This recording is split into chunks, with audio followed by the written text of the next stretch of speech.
Okay, the biggest myth, and I still see it everywhere, is that I'm a small consulting company. I mean, I'm about to grow, but even my growth is going to be like 10 employees working on computers. I'm not going to be in the large conglomerate, but the larger consultants or people that just want to make the money, they make a promise of take our model, of learning consulting, and you'll make 10,000 in a month or 10,000 in 3 months. Sometimes they promise more. The truth is, even if you work, because I work in a world of middle income individuals, like they're not wealthy, but they're not poor. Um, but even if you work at the top incomes and come in as a consultant, no good consulting agency makes 10 grand in a month.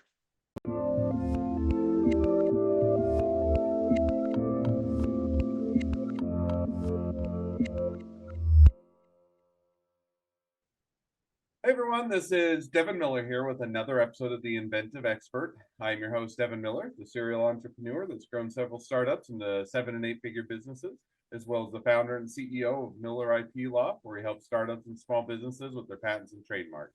If you ever need help with yours, just go to strategymeeting.com, grab some time with us to chat, and we're always here to help. Now, today we've got another great guest on the podcast, Jessica Gould. And Jessica, we're going to be talking about a few things, including the art of persuasion and doing it well, and when you are pursuing new customer or new clients, how to keep an open mind while keeping on your message, and also knowing when you should collaborate and maybe when you shouldn't, and the things that you should do internally versus collaboration. So it should be a great conversation. And with that much as a introduction, welcome on the podcast, Jessica. Hi, Devin. Thank you so much for having me. As you mentioned, I run J. Gould Consulting. I'm a legislative consultant who helps anyone who works within the disability community get legislation through the state of California and across the country, through several different options. At the end of this podcast, I will simply tell you my website where people can go. Thank you for having me. Absolutely excited to have you on. And so with that, kind of to kick things off, one of the things that I think is everybody in theory understands, but not oftentimes or maybe executes on quite as well, as the art of persuasion. So there's a lot of books out there. There's a lot of, coaching. There's a lot of, I'm sure, podcasts and everything else of people talking about how you can be persuasive and how you can do it. And yet I think there's a lot of times a gap between trying to persuade someone being versus actually being persuasive. So maybe walk us through a little bit as from your perspective, how do you go about, kind of being more persuasive or working on it to bridge that gap?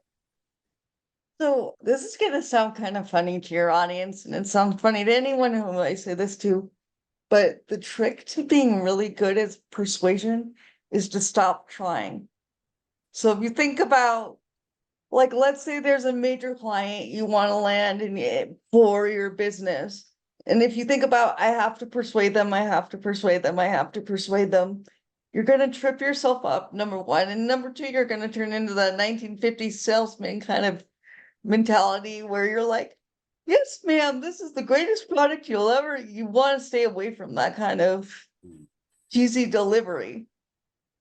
So the first thing I tell people is from your first meeting, walk in with the mentality of getting to know the client. Your goal is not to sell them a product from the beginning. Your goal is to get to know them. And then from their feedback of what they're looking for, they already took the meeting with you. So you ask, what are you looking for? How can our business serve you? You let them answer. And then based on their answers, you give them feedback. This is an art of persuasion because you're actually listening to what they want and then analyzing inside your mind how your business can fulfill their needs. They feel heard and they feel validated. So now, so what do you think are maybe the impedances or hindrances? Because I think in theory, people think, okay, yeah, you listen to the client, kind of get to know them, establish a rapport, listen to what their needs are. And yet too often people kind of overlook that or, jump past it. So kind of what do you think are the reasons why So people, yeah, go ahead. there's a valuable skill that most people have heard of this, they don't know what it means. It's called active listening. So as you're listening to the client, you have to do what's called active listening versus passive listening. Active listening is where you're hearing them and thinking about what they're saying. Passive listening is where you're hearing them, but thinking about your response instead.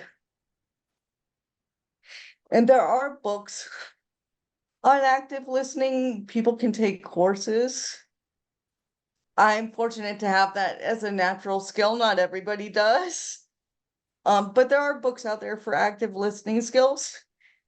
And that's actually what you're using when you're talking to people.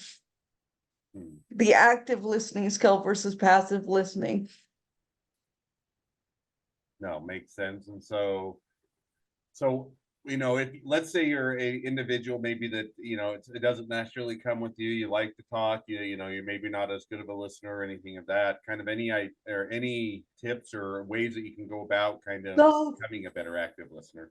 so if you are the person on the calls, but you're not the active listening type, it's better, even if you, I mean, you don't have to be a large business to do this either, to have another individual on the call who is good at that skill. I mean, there's tricks to get around. You can offer internships to people if you're a really tiny business and you don't have the capital.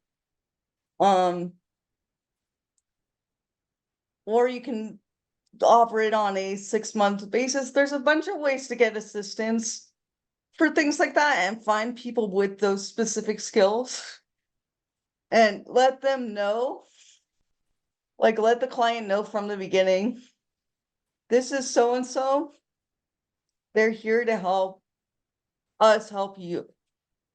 Right? So you're nodding along, you're responding the way you would respond. And then what that person does is they're the active listener. So they may in the meeting confirm what they're saying or even do a follow-up email after the meeting. So the person again feels validated. Something along the lines of, thank you very much for meeting us with us today. This is what we understand you need. Here are some solutions we provided. How does that sound? Would you like to continue? No, I think that definitely, and I like the idea. Sometimes, if you're not the person that's always the best active listener, or sometimes you're not the one that innately has that skill set, having someone else there to work alongside of you to, kind of even whether it's, kind of provide that guidance or just that additional assistance on that and kind of learn from them is definitely a great way to, I think, go about accomplishing Yeah. gaining that skill as well. Now, one of the other things that you taught or touched on, I think that goes right along with it is, as you're pursuing, new customers, new clients or potential clients, you kind of have this balance of you have to stay open-minded, then you have to be able to, listen to them, and you have to or be willing to consider new things that you maybe haven't previously considered. But by the same token, you also want to stay on message, stay on brand, and otherwise not just let the potential client move you around to all different aspects or in directions that don't make sense. So how do you kind of keep that balance of keeping that open mind while also staying on message? Well, I can give you an example of how I've had to do that in my past. I deal with quite severe social issues in regards to the disability community and underserved populations. But there are limits to what I can as a company, what I handle. And someone in a large meeting said, you handle X, X, and X. What about And they added another layer to what I could handle. And I openly had to say, that's beyond what I can even do. Hmm.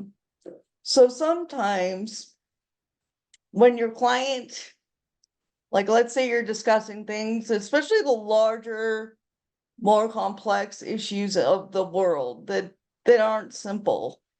Nothing simple, but there's other things that are intertwined with each other. If you ever deal in healthcare, anything serving people, it's all intertwined in a bunch of different systems.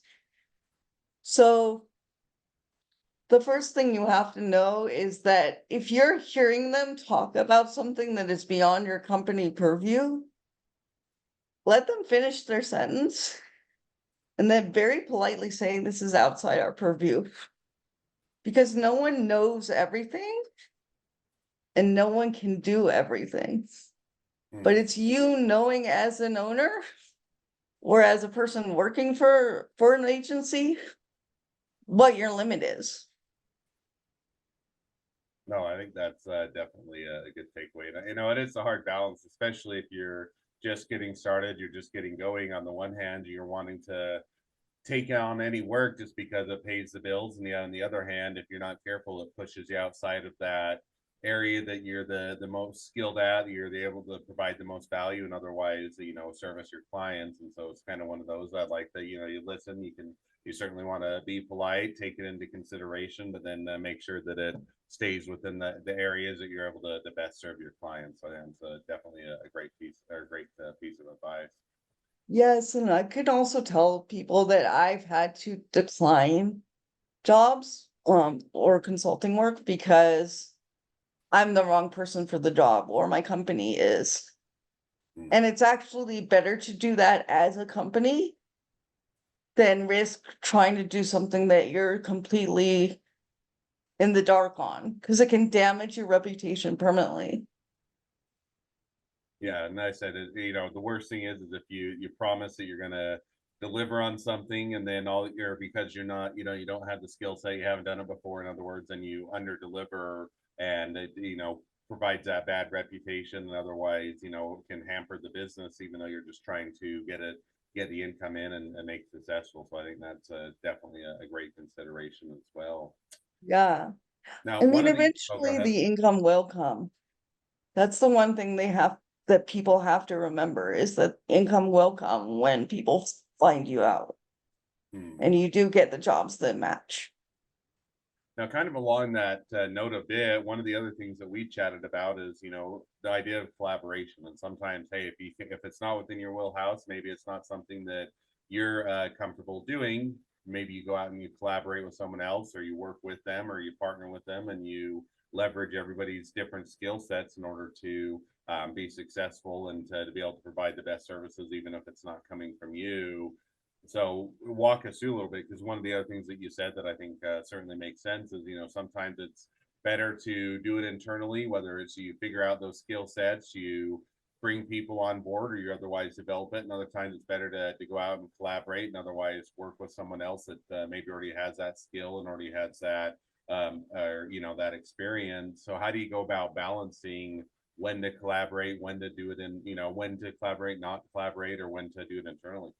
Okay, believe it or not, everything we've talked about all ties together. So, from that first meeting and you're hearing the clients to then you go, internalize and see the skill set is available in your agency. And if you have, I always recommend having outside collaborators. And these aren't people you pay. These are people within your field that you may go to a LinkedIn cocktail hour, for example, and meet people also doing the work, and you guys have different ideas, but on a similar line. Have those emails in hand, and you can generally state, I'm facing X. Do you have any ideas on how to do that? Or how should I handle this? Hmm. Um, so it's from that very first meeting. If they're stating something where you're like in your head or like with your team, listening to the client and saying, this is beyond us, but we may know people. You can reach into I call it the network. It's like having 50 employees that aren't your employees. It's just people you know that could possibly answer that question. I can explain a little bit on how I handled this in my business. Sure, go ahead. I'm a sole proprietor, so it means it's just me currently. But from the first day before I even opened my business in 2019, I went out to every organization that serves the disability population on a state level and emailed every single one of them, asking if down the line, if I ever needed to, could I reach out to them and collaborate or point people in their direction? And most of the time, especially if there are organizations that are just doing this because it's governmental entity or it's like just part of the job of helping people, they get ecstatic when people actually reach out to them. They're like, oh, you're going to send people our way? We need people to have this information. So I actually built my network of collaborators before I even opened my company. But there are people in every single industry that are like that usually are like, they've been in it for so long that people kind of just accept them for being there and they become the background. They're no longer in the forefront. So when people come to them and say, hey, I have a collaboration opportunity, and it may just be conversations, they jump at it. So do your research in your field to find out who those are.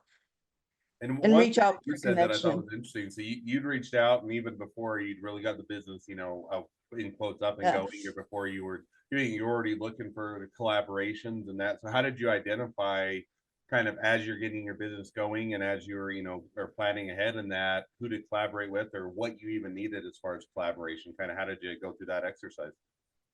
Well, I studied my industry for several years prior to opening, and I volunteered within it for several years on a state level. So for me, there was that. So do your research is my whole point. You don't have to volunteer like I spent 7 years volunteering, which is insane. Like no one should spend 7 years of their lives doing the equivalent of a 40-hour work week for free. But what that gained me was all these connections that I got to keep. But what you should definitely do is there is an interconnection in every single industry of people that have been working in it for years. And it's one of the reasons why I like LinkedIn, because you can find them. Now you don't have to do what I did, where I literally volunteered in a system. You can search LinkedIn by profession and job title, do a connection request, and see if you guys are a good match for collaboration. And it's literally an open exchange of ideas where you're stuck and you need their assistance. No, I think that, and I like that, but I like that you took the perspective of, hey, I'm going to, even before coming onto LinkedIn and, can sometimes condense that timeline of I'm going to put in the time and the effort. And I think that's a lot of times what people don't realize is, you see businesses that are out there that are up and going, that are, being successful, and you think, oh, well, they're just an overnight success, or they had a lucky break, or, this or that. And yet there's a lot of time that's, built on the back end or the beforehand of getting things in place, getting the skills in place and the experience, Absolutely. and collaboration. Absolutely. And it's, like I said, it's just a combination of everything I've been talking about throughout this podcast. A business knowing its own strengths, its own weaknesses, its where they can help people and where they need to stop is how I kept on going for as long as I have. Hmm. And being honest, I know the prospect of money is what lures a lot of businesses. It's like you want to make that profit line. And I get that. We all have bills to pay. We all have, depending on your size, you have people in the AI and all sorts of things that make your business functional. But it's balancing out profit versus obtaining the goal, whatever that goal is. Yeah. Well, and I said, I think that there's, sometimes there's a incentive that, hey, I'm gonna take the quick money or the quick win. And yeah, it's kind of, shading the line, or it's kind of, or walking close to it or over it. And so you take the perspective of, hey, maybe I'll just do this once, or I'll just, or kind of won't do it again, just get the business up and going. But I think, to your point, in the long run, that, sometimes that quick money or that walking to the gray area can be detrimental rather than beneficial to the business, and especially in the long term. And while you may get that money on the short term, getting it on the long term is going to be much more impactful to the business. So Exactly. well, now is we're already hitting towards the end of the podcast. I feel like the conversation's just getting going, so I'll have to have you back on to one of our sister podcasts. But for today's episode, as we do wrap up, I like to wrap up with one question. So we're going to jump to that now, which is, within your industry, what is the biggest myth and why is it wrong? Okay, the biggest myth, and I still see it everywhere, is that I'm a small consulting company. I mean, I'm about to grow, but even my growth is going to be like 10 employees working on computers. I'm not going to be in the large conglomerate, but the larger consultants or people that just want to make the money, they make a promise of take our model, of learning consulting, and you'll make 10,000 in a month or 10,000 in 3 months. Sometimes they promise more. The truth is, even if you work, because I work in a world of middle income individuals, like they're not wealthy, but they're not poor. But even if you work at the top incomes and come in as a consultant, no good consulting agency makes 10 grand in a month by using one technique. They can have a profit of 10 grand, but it's not due to a technique. It's not learn this technique and you make $10,000, $20,000, $30,000. No, I think It's that usual, it's utilizing all the skills that we're talked about today to get however many clients you can handle. But no, I no one, couldn't agree more. there's those sales everywhere. That's what I see a lot, and it's a huge myth. No, I think so. I definitely agree with you, and I think that that myth of, well, if you just take this one class, you do this one course, you take this one method, and everything will magically fall in place. You'll have money rain down from the skies, and to your point, there isn't that just this one magic bullet that works for everybody, and you have to or have those different methods, avenues that you're going about generating clients, generating leads, building the business, and having the patience to do so. So I think that's definitely great piece of advice and a great takeaway. So well, now as we wrap up the episode, if people want to reach out to you, they want to be a customer, they want to be a client, they want to be an employee, they want to be an investor, they want to be your next best friend, any or all of the above, what's the best way to reach out to you, contact you, find out more? Go to my website, jgouldconsulting.com, and email me. Or you can just Google my business and reach out to us on any of the social medias and you'll get a response. But I always tell people to email me first because right now I check I do social media maybe 3 times a month. So go to jgouldconsulting.com. jgouldconsultation.com. Sorry, that's my fault. And email me. And the one thing I can tell everybody is I don't take every case, but I will give you an honest response and I'll try to connect you to people who can help you with your issue.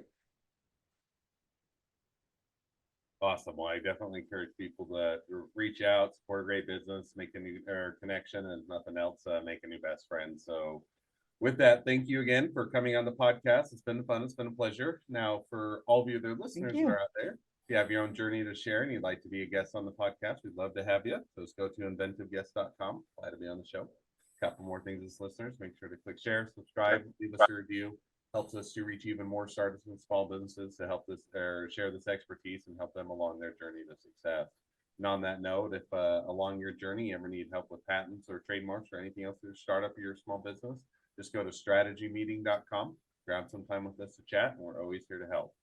Well, thank you again, Jessica, for coming on the podcast, and wish the next leg of your journey even better than the last. Thank you so much.